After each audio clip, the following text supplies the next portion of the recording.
this day, and we thank you for the opportunity to gather here as a group to make decisions for our community. We ask that you lead our hand as we do that. We thank you so much for freedoms that we have, and we just pray that we don't abuse them, and we use them to the best of our abilities to glorify your name. In thy name we pray. Amen. We're going to say the pledge now. Pledge allegiance to the flag of the United States of America and to the republic for which it stands, one nation, under God, indivisible, with liberty and justice for all. All right. We'll review the financial statement, my favorite part.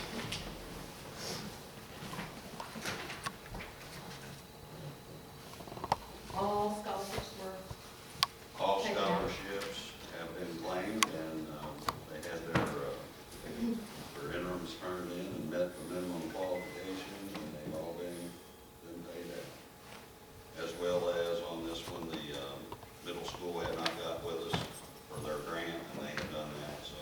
And that's also been taken out. Yeah. Nothing outstanding. Good. Any questions on the financial report?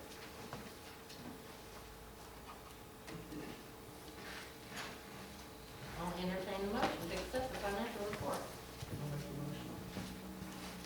Moved by Barb. Thank you. There's going to be a lot of pressure on you two tonight, okay? So, we're absent one tonight, so, I guess we should have mentioned her family in our prayer. No. I think Mention that your thoughts. that's right.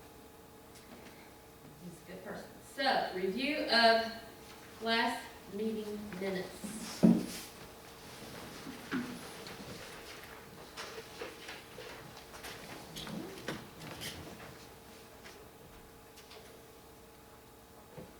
Any questions or comments on the last meeting minutes?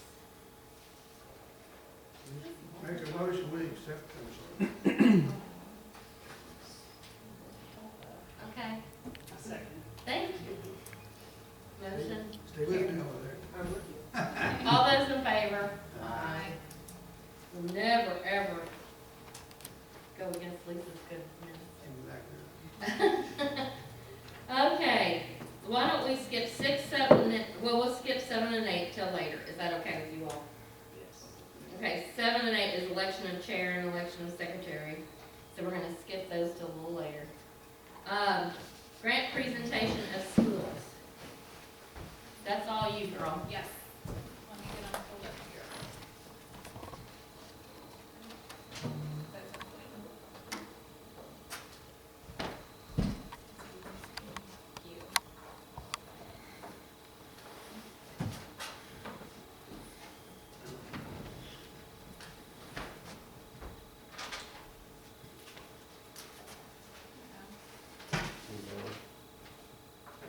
Go ahead.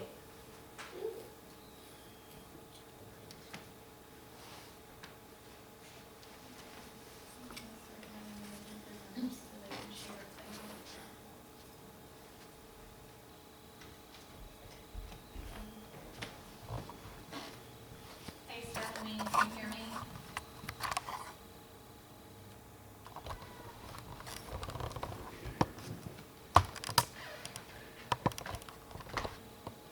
Christina, can you hear me?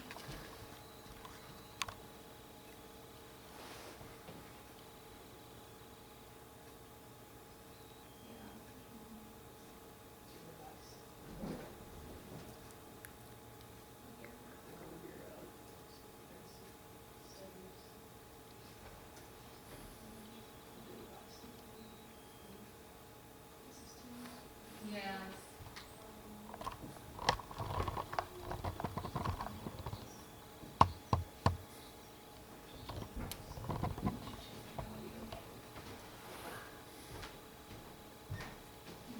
We don't usually have visitors at our meeting, but just so you know what's going on now, they give school grants to each of the schools, and a precursor for receiving the funds again is that they present what they utilize their fund as that's kind of, Maybe the sound will do that. COVID's kind of complicated everything. Okay, can you all hear me now? Yeah. Okay, perfect, we can hear you now also. We couldn't hear you before. All right, good evening, ladies, welcome. All right, Stephanie, you want to go ahead and present, and Stephanie is presenting for Southern Elementary. Hi, everybody. Hello. I am a first grade teacher at Southern. Did you make me a presenter, please? Yes, I did. I'm a first grade teacher at Southern, and I'm just filling in for Caitlin. But we were able to use our money that you guys donated to help buy Lenovo's. It actually was enough to purchase half of a class set. And with this school year being the way that it has been, they were lifesavers. With us being remote so much of the year, it really allowed us to be able to see our kids face to face and provide them with as close to in-person instruction as possible. And especially with little ones and trying to teach them how to read, I don't know how we would have been able to do what we've done without being able to have those live meetings and see them face to face and read with them and things. Also, it helped cut back on paper copies, so that has been good. And just moving forward, we're all now one-to-one. Every classroom has a device for every student, and it really is just going to help put us in the right direction in preparing all students for just our world of technology that we are living in. So thank you very, very much for your donation. It is very much appreciated. Thank you, Stephanie. Thanks, Stephanie. Thank you. Thank you very much. Okay. Christina, you want to go ahead and present? Yes, good evening, everybody. I'm representing Phillips Park Middle School.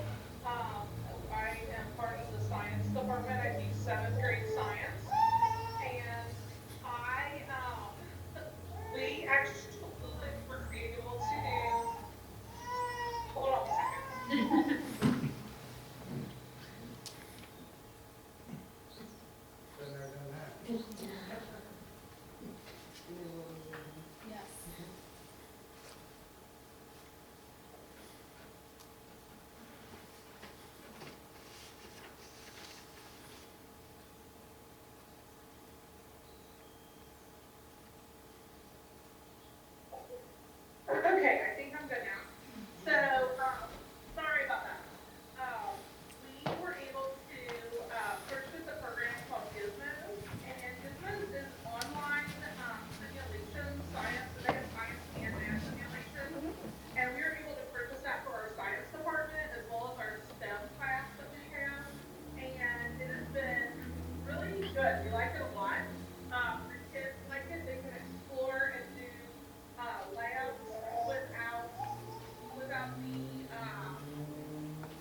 You. You. Good presentation, you made me laugh. All right, I'm gonna present for Northern Elementary. Just like Southern, we ended up with the pandemic this year, buying laptops for our kids, and our children are now one-to-one also, so, every kid has their own laptop, which is super nice. So, how is Northern helping the environment? Like Stephanie said before, we're definitely cutting down on the amount of copies and printed materials that we are using. The advantages of having a laptop, a hands-on approach to classroom concepts. It's highly engaging for the kids. It limits the opportunities for distractions by focusing the student's attention to the lesson, and it accommodates different learning styles. It's also age appropriate, increases motivation, encourages involvement of the learners, and creates a cooperative learning environment. It boosts the student's self-esteem, and it's a 21st century skill that they're going to have for the real world. What the advantages for a teacher, it allows for more interactive lectures and presentations, and with the pandemic and being virtual this year, we learned a lot more programs. We use Teams a lot to interact with the kids through our meetings, just a different way of teaching, so it was a lot of learning on teachers' part also, and it permits engaging differentiated instruction. So it allows teachers to be more mobile if we're using them in the classroom, which I know the elementary schools, they are not using them very much now that we're back in the classroom. Teaching abilities are enhanced. Like I said before, we can really differentiate instruction. So if they do get finished with the classroom lesson, we can assign certain skills or lessons on different programs for them that is actually at their ability. So that is super nice. And it's a kid magnet. The kids love getting on it. We also have some programs that are more like games, and the kids will get on and play even at recess, and they don't even realize they're learning, but they are. So we just wanted to say thank you for the donation and helping us to put kids first. That's what it's all about. And I brought some cards and that. Oh, this is Good job. All right, and then Mr. Ethan Wright from the high school could not be with us tonight, so he did make a video and send it to me, so I'm going to share that for him.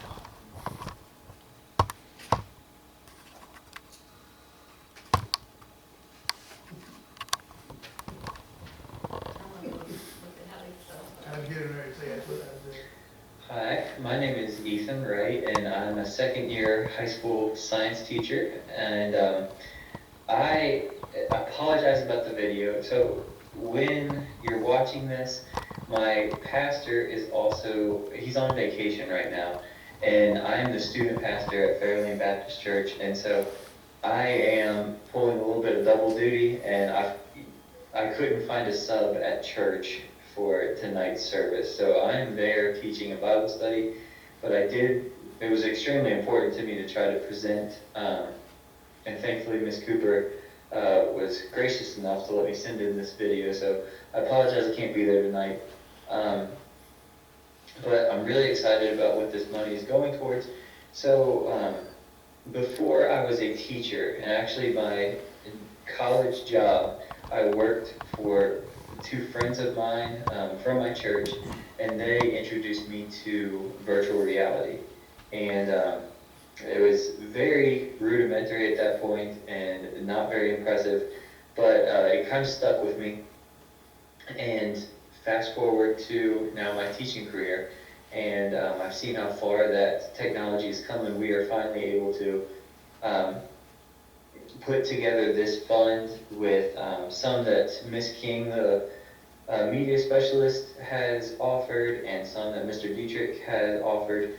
But we're going to be able to purchase at least 17 virtual reality headsets.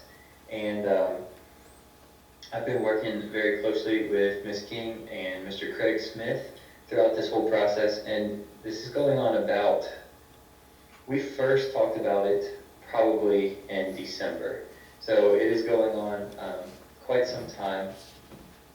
And but we finally have narrowed it down to what I think we're going to do, and I'm going to share my screen very quickly so that I can show you the product that we're looking at.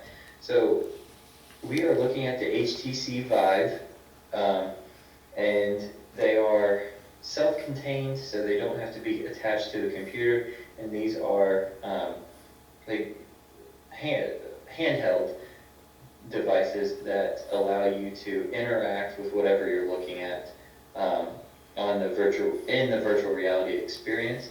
So really, it is just amazing technology, and most educators have not even had the opportunity to scratch the surface on what we can do with it. I'm not going to play that video, but it's, if you just vive.com/US, it's amazing what these graphics look like now. And there is tons and tons of research that show how student engagement jumps when they are able to see and experience something. But as far as how this can help us with conservation and environmental issues, I can't tell you. I just thought for about 2 minutes and came up with a list 10 bullet points long. And I'm really excited to share that with you. So this will reduce our disposables dramatically. Just 2 examples I can think of right off the top of my head is any chemistry experiments that we are using chemicals that maybe aren't great for the environment, or what we have to do to get them shipped in. Now we can do a step better than just letting the kids, watch a video, which at this point that doesn't hold their attention very, very long. Those kids can still experience a chemical reaction, but there's no disposables anymore. They can be the one mixing the chemical reaction, but it's virtual and it's 3D and it's like they're actually there. And then a huge application that I'm really excited about is dissections. So the Victory XR is kind of just like a library where we can get lessons from, but we can take away one of our dissections or all of our dissections eventually and use these virtual dissections, and it is very little lost in that by doing this sort of dissection than a physical dissection, because you're still using your hands. It's still appealing to those kinetic learners, visual learners, and auditory learners. As that dissection is happening, this guy is explaining what you're looking at in that frog. So it's extremely cool, and it can take down our disposables or non-renewables extremely significantly. We can now give students a better appreciation of environmental issues.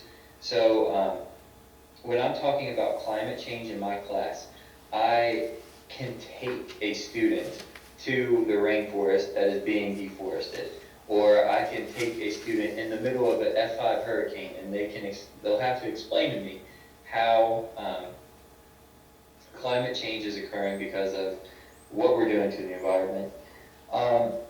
And it just becomes that much more real when a student is faced with actually seeing it, instead of, again, videos are, in my opinion, take it for what it's worth, but videos are, they're going to have to take a back seat sooner or later. These kids are seeing things and playing things on their video games that are way more advanced than, just what we can do with a YouTube clip.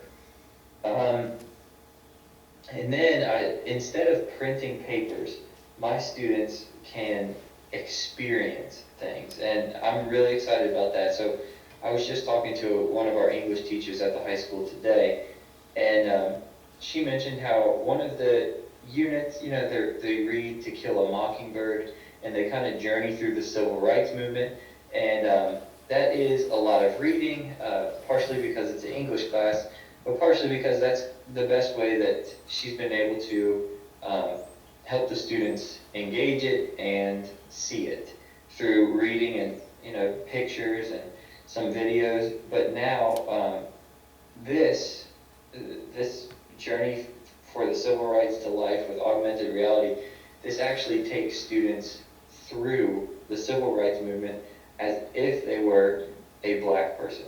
And it very powerful, very, very cool to see. I can stop printing paper about the different climate zones. And instead of having an assignment where I print paper and the student reads a paragraph and writes down information about a climate zone, they can now travel to that climate zone and type out things that they actually see. And then finally, once this is like fully realized and we get to flesh out our plans, there are virtual field trips that are actually amazing. When I first heard about virtual field trips, I really did not, I wasn't really a believer, but some of these are really, really cool, and that cuts down from everything from carbon emissions to, travel time and whatever sort of paper we need to take into that field trip. So eventually, I know for at least me, this will turn into a field trip that those kids can take in my classroom. But anyway, I'm really, really excited about this, and I'm pretty sure all the 109 board members are PC people. Maybe if you're not a graduate and you've been in Pendleton County enough, and it is just really exciting that if you're not familiar with it, there is no sort of virtual reality lab in all of Northern Kentucky. We are going to be the only one, and actually there is a lady in Louisville who has been extremely helpful getting us information and set up, and she is the biggest virtual reality lab in the nation. So she's kind of got the Louisville square, and the goal is that eventually we turn into the Northern Kentucky Cincinnati square. So it's just a certain amount of pride. I grew up in Pendleton County that our kids are, they're going to get the cutting edge of something instead of behind one of these, Northern Kentucky counties. So again, I apologize that I could not be there this evening, and I just thank you for the flexibility to send this in. We're really excited, and my number is 859-512-6762, and you can email me at ethan.wright@pendleton.kyschools.us if you have any questions. I hope I covered everything that would be necessary. So have a great night, and thank you again. That was really Yeah, good. You need some in your. We have another Nobel Prize winner here before long. That's right. Yeah, yeah. That's awesome. Sorry, ladies, Thank I you forgot all. to share my screen with you all. I apologize. All right, thank you all for presenting. We appreciate it.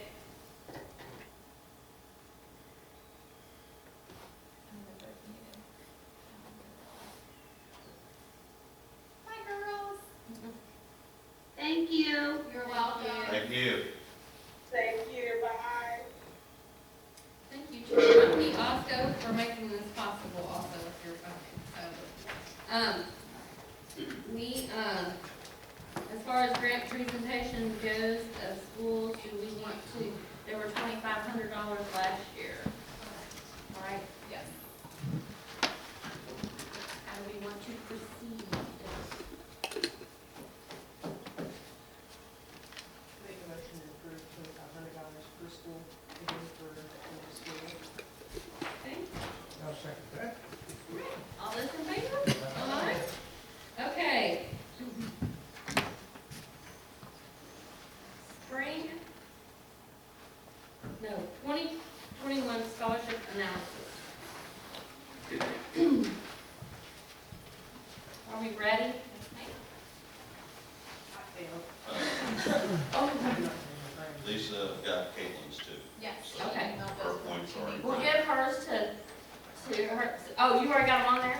Yeah, she just Okay. emailed me the score, she didn't Okay. give me, do you want, I reviewed those ones, I didn't bring my packet with me. I was like, do you want to flip through them? I can remember the I was other like, ones. you can, So you want to, like, in order of preference, is that how you do it? No, you're supposed to put a, Points, One 1 through 5. Okay, yeah, they're in the order, but I didn't put a point, oh, you put the points on, okay. All okay, right, so 5, then 4, then 3, then 2, then 1. yeah, Correct. Yeah, they're in the proper order. okay. sorry for yours, Kim. A is 3. Okay. B is 4. C 2. D 5. E 3. F 5. G 4. That's it, right? That's correct. Once I did my homework.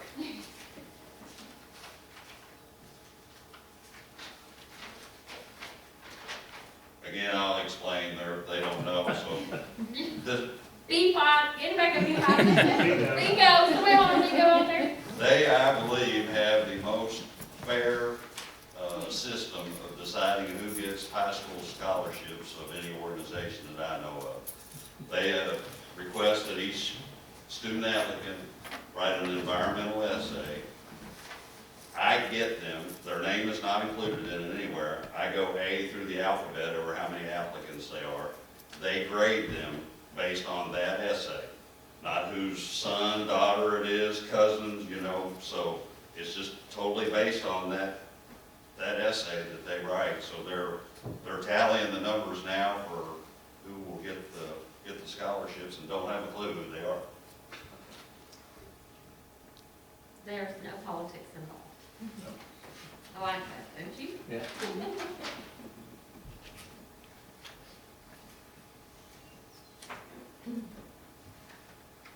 You go, You go. yeah, A5, Okay. B5, C4, D3, E3, F2, G2. Was A three, Okay. D four, Mhm. C five, D three, E five, F four, G three.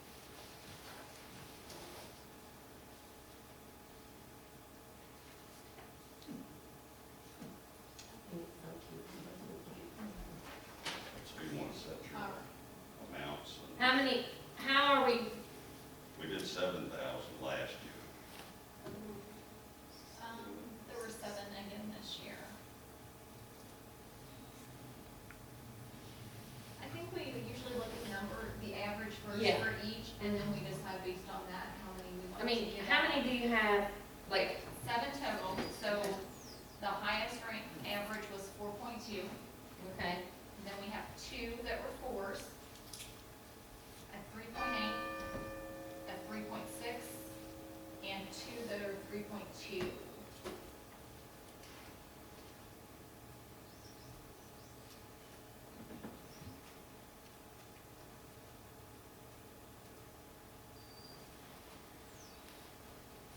okay. We had a 4.2 and 4. Oh, hold on, I think there were 2 4s. Okay, Yes, 2 4s, 2 okay. 4s. That's where I lost count. Okay.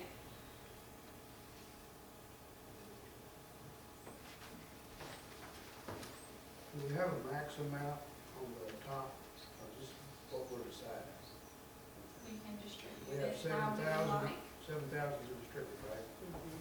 Or you don't have to, I mean, Honestly, based It's on on the page quality 3 of essays we've received throughout the years, we have adjusted it from year to year. This is the amount. The year before, or 2019 was a lower amount. And in total, Okay. 7,000. We have 1, 2, 3, 4, 5, 6, 7, 8. and we had before, also, if we didn't think anybody was, but those are pretty good scores. We had bumped up the schools if we didn't do, Right, you know, yes. so. We've already made that decision, so, our top winner last year was 1,500, it looks like, Okay, where are you looking at? Okay. on your, Page budget. 3 of your finance, over in that Well, it's 2 of 2. Is it the cash receipts? The claims amount, or, This one? It's 2 of 2, isn't it? Oh, here it is. Okay. Yeah, here it is. All right, I got it. so, So we had a 2,500 one? no, that was the grant. That was Yeah. the late school grant. yeah, that was. From there on down are the scholarships. Okay, so we had 1,250,000. We had 1,500 was the top one. Right.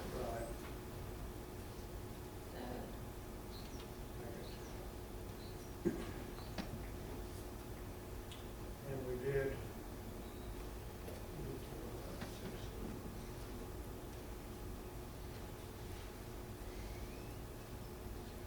We did 8.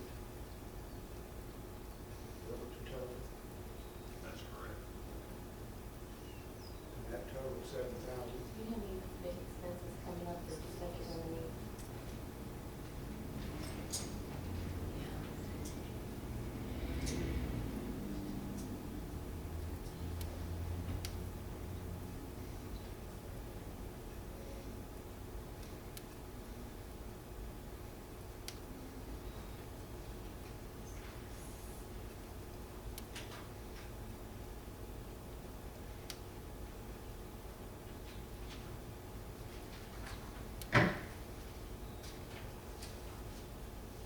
Why don't we do this is a thought. Why don't we do 15, 1,250, 1,250, 1,000, 750, and 2,500. What is that? 650, 6,000. So is that good?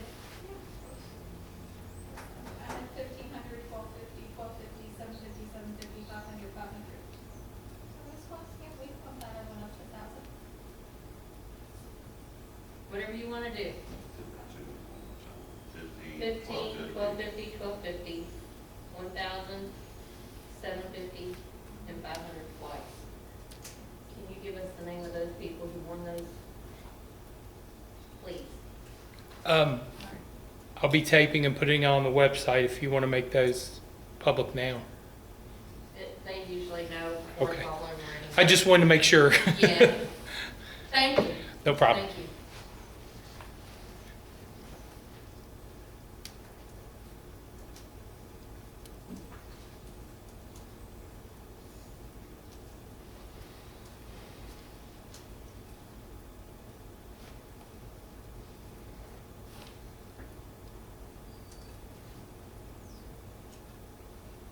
Are you gonna give us the name? I don't have the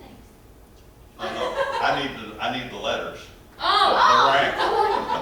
That's right, you know what? I'm waiting on the letters. Sorry, Okay. All right, B, letter B is the $1,500. Well, do we want to make a motion to approve first? Yes, let's do that before we hear any names. Yes. Okay. Make a motion to approve the scholarships, 7 scholarships in the total amount of $6,750. And it can be broken down, I guess we have 40 lines here. So, you want to go back to that? Sorry. So for scholarship applicant B, for the amount of $1,500, applicant C, $1,250, applicant F, $1,250, applicant E, $1,000, applicant A, $750, applicant D, $500, and applicant G, $500. Last one was G as in George. You ready for the code? We need a second, please. The $1,500, We need a second. You ready? I'll second. Oh, sorry about that. no, I didn't even. All those in favor? Okay.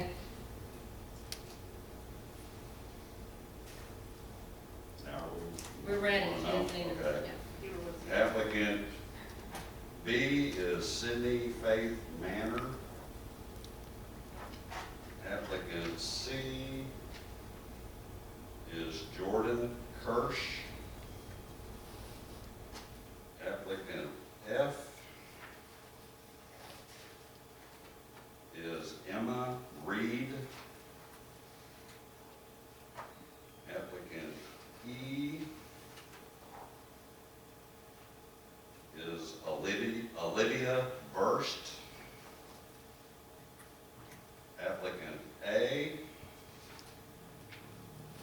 Kelsey Hughes.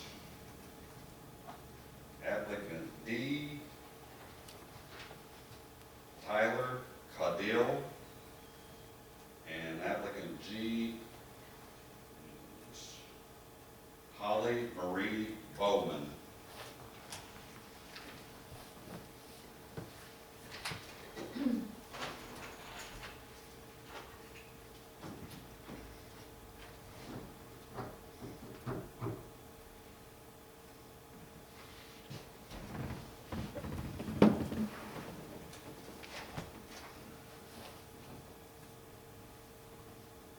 Are you ready? Okay.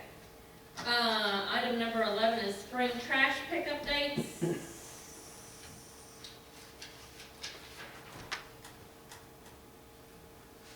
Obviously, we ran a little later on our meeting this year, so last year in 2020, we did it April 6th through May 17th.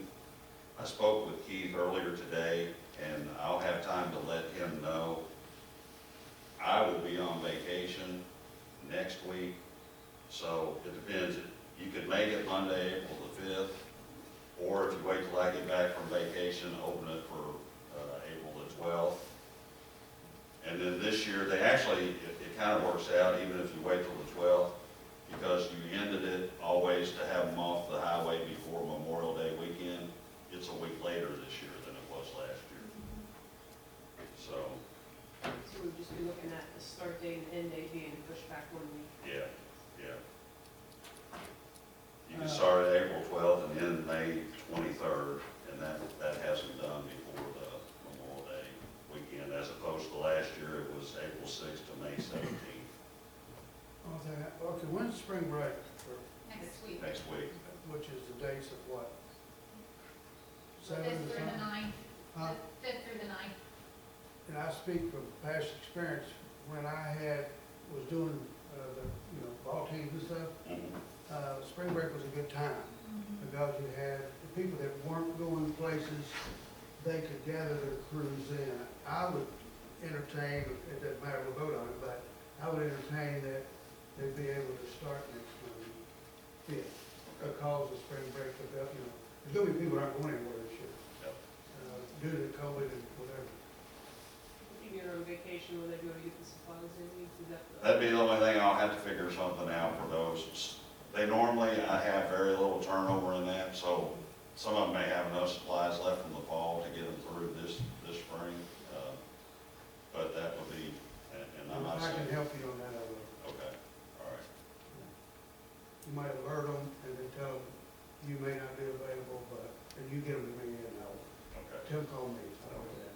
okay, all right, I mean, it'd be better if they get it before you leave, but if they don't. right. I'll try to contact as many as I can tomorrow. Okay. So what dates are we actually looking here now? 5 through, 6th, or yeah, 5th through the 23rd of May, April 5th to the 23rd of May. Do I have a motion with that? I'll make the motion. First makes the motion, Second. all those in favor? Rumpke landfill presentation is our next item on the agenda. Yay, I get to get up and Is there speak any, first. is there any representative from Rumpke here? No, there is not. Come on up, Robin. Oh. You want to pass? I'll pass out here, Robin. Yeah, she's going to pass out the flyer that I'm going to be reading from.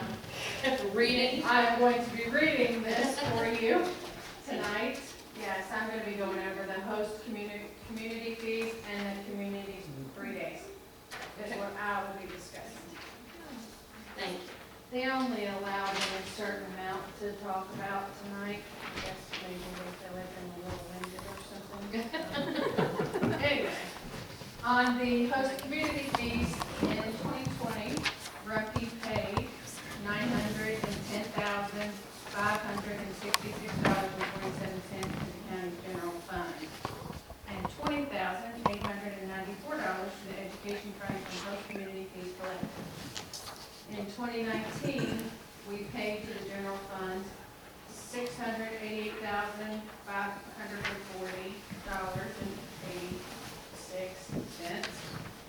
and the education fund was $16,274.23. So currently, the county general fund receives $2.21 per ton of waste disposed, dollars, I should say, per ton of waste disposed of at the landfill, and the education fund receives 5 cents per ton. 2021 host community fees in January were $75,266.43 to the county's general fund and $1,700 to the education fund and host fees. February, we paid $65,980 to the county's general fund and almost $1,500 to the education fund. Community free days, we continue to host these free Saturdays, which is the second Saturday of every month, correct, to current Pendleton County residents, not businesses. Is that correct as well? Okay. In 2020, residents disposed of 406, almost 407 tons. 2020 was heavy, but we all know why. Everybody's home. Yeah. And they had nothing else to do but clean stuff out. So they were heavy. 2021 looks like we might be on the record for that as well. We're at it was 36.8 tons in January, 12.35 tons in February, and 28.08 tons in March. That is my portion of my contribution to the 109 board. Wow. I will turn this over to Molly. No, Jim. Jim, you get Jim now. I'm next. Thank you. Thank you. So, I have the remaining airspace category. If you remember, I'm Jim Hacks, landfill manager. Based on our anticipated tonnage through the life of the landfill, Rumpke estimates landfill has enough airspace and disposal capacity to operate for 7 more years. Under the current permit, we have a 108-acre footprint of where we're allowed to put the trash. The site currently accepts material from basically a 60-mile radius. That's about as far as our trucks can go out and bring the trash back. We serve 32 municipalities, and which includes 3,500 businesses approximately, and as well as 250,000 residents that we service in this area. Site improvements, we've already gotten started on some of these this year. We're making more upgrades to the gas collection system. That's going to help us alleviate potential odors, but it's also we'll be sending more gas to our Eastern Kentucky Power gas to energy facility that makes electric. So we're hoping by the end of the year we'll have enough gas where we can get Eastern Kentucky Power to agree to put in a 5th engine in their plants. And so that should increase the megawatts from 3.2 megawatts power to 4 megawatts of power. Last year we extended with a new section of our wheel wash so that when the trucks go through, they spend more time in the wheel wash, and which is keeping us, the road out front as clean as we can get it. And then we use our street sweeper that picks up anything that the wheel washes get off the trucks. We also did some paving projects, which is also helping with the cleanliness of our facility, paving our truck parking lot, and then also where Billy travels the most is at our citizen disposal boxes. It's all paved in front of that now as well, making it nicer for our customers. And then we're also going to be installing skimmers on 2 of our sedimentation ponds. We've already done that on one of our ponds, and that's going to discharge the water off the tops of the ponds. So that's the cleanest water that goes out our discharge. So it's going to be a an improvement. And then lastly, I think, talked to most of you about our leachate, that's our wastewater that comes out of the landfill. Any of the rainwater or surface water that comes in contact with where we're currently filling trash, it gets collected in there, goes down to the bottom of the landfill. It ends up in our leachate lagoon, where then we pull the leachate out of our lagoon with the tanker trucks and take it to the wastewater treatment plants. So in March, we started hauling leachate back to the city of Falmouth wastewater treatment plant, 11,000 gallons a day. So we're one of their biggest revenue sources, and so we're trying to get as much down there as they can handle. And in the summertime, that's going to increase. So anything we can't haul there is going to goes to the sanitation district number 1 up in northern Kentucky, and then also the rest of it goes to MSD in Cincinnati. So like I said, we're hoping this summer we can get more loads per day down to Falmouth. Don's really needs to get the revenue back up, you know, especially through the winter. We don't haul any to them in the wintertime. So things are looking good. Next section. I have a question. Yes. 2 questions, actually. Okay, the skimmers, Yes. all right, so you're taking off the surface, Uh-huh. I assume that's a skim. Yeah. Is that, so what is that you're skimming? It's rainwater. Okay, that so we- it's the best quality, the sediment is settled down below, and you're taking the rainwater and all. Exactly. Okay, all right, and then you say you resumed sending 11,000, so was that the average prior to, why did you resume as opposed to, why are we up to 11,000? So the Falmouth wastewater treatment plant is an anaerobic plant, and so it uses nitrifier bacteria, and in the wintertime, those start to go dormant. Oh. And so our wastewater is a little too much for them to handle, Okay. as opposed, and they don't have volume Right, to okay. hold it in there longer. Can they, So- can they heat that in a method to make that viable through the winter or not? Not really. Okay. Their ponds are pretty deep, which is a good thing. So that handles all the household waste through the winter. But they are we gave them some information on some bacteria that our company uses in some of our wastewater treatment plants. And that works a lot better in the cold weather bacteria. Right. So we're trying to pass on, share some of that technology with them. Okay. So, All right, thank you. yes. We split it up. For those who know Jim, I give him a hard time because it takes a long time for him to get through his section, so I said I would speed up the last part. The transfers, so I'm Molly Yeager, I'm the communications manager at Rumpke. I've been involved with the company for almost 14 years, and the site's been one of the sites that I've helped oversee for that entire time.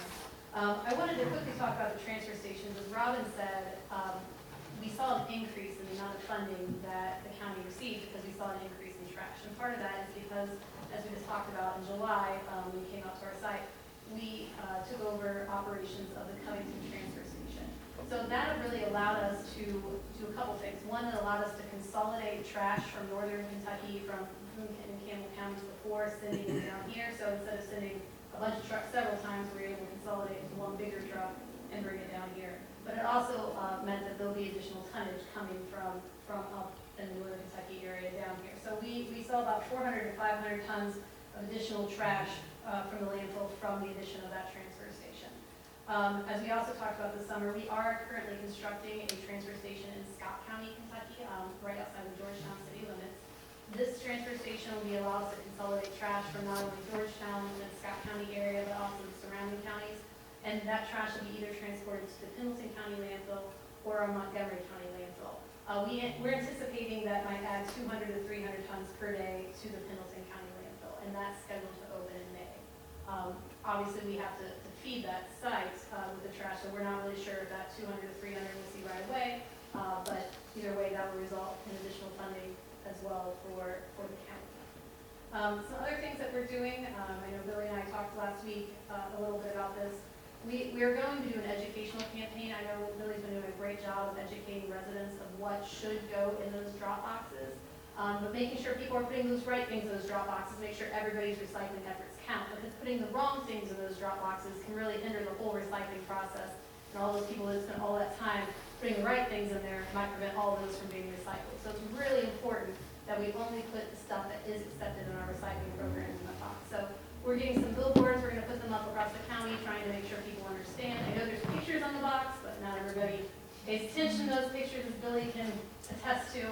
So we're trying to draw attention that, please pay attention to those pictures, they're there for a reason, and then also trying to get the recycling list in everybody's hands, so they understand what you can recycle. And something that's really exciting is we did expand that acceptable items list, so in addition to plastic bottles and jugs, you can now recycle tubs, so your butter tubs, your sour cream tubs, all those can go in there now too, so we're trying to get that information out as well. And then also, like you, we do scholarships. Normally we do a $1,000 scholarship to a graduating senior. We actually decided to up that to 2 scholarships this year, and we decided also to up the amount. We know that COVID hit a lot of families hard, so we thought, let's increase that. So we did 2 $2,500 scholarships this year. And we're really excited to announce those names and be doing that at the award ceremony or whatever that looks like this year at the high school. So if you guys have any questions for us, we brought a contingency here today, but. I do have a question about the new Scott County Transfer Station. What's the anticipated breakdown percentage-wise between Montgomery? We don't really know the exact one, it depends on what counties. Obviously, the further north counties make more sense to, we'll try to make it so the northern counties more come to Milton and the more southern counties would go to Montgomery. The counties, the trash was already something we're servicing in that area for the most part, so we service Scott County, but right now we're taking